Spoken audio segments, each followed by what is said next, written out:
Weekend వచ్చిందంటే చాలు పిల్లల్ని ఆడిపించాలంటే ఒక టాస్క్ లాగే ఉంటుంది. మేమైతే కనుక ఎవ్రీ వీకెండ్ క్లబ్కి అయితే వెళ్ళిపోతాము. సాటర్డే సండే మ్యాక్సిమం అక్కడే ట్రై చేస్తామన్నమాట పిల్లల్ని అయితే ఆడిపించడానికి.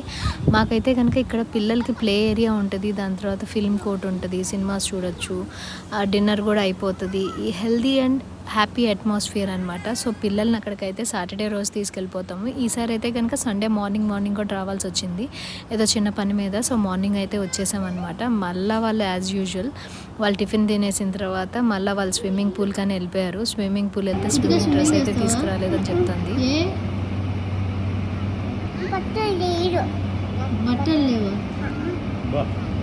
సో స్విమ్మింగ్ అయితే చేయలేకపోయారు అనమాట. సో మళ్ళీ ప్లే ఏరియాకి వచ్చేసి ప్లే అయితే ఆడేసుకున్నారనమాట. ఇక్కడ అంతా హెల్దీగా హ్యాపీ అట్మాస్ఫియర్ ఉంటుంది. సో పిల్లల్ని అయితే మ్యాక్సిమం వీకెండ్స్కి ఇలా ఎక్కడికైనా తీసుకెళ్ళి ఆడిపించడానికి అయితే ట్రై చేస్తాను అనమాట. Happy parenting.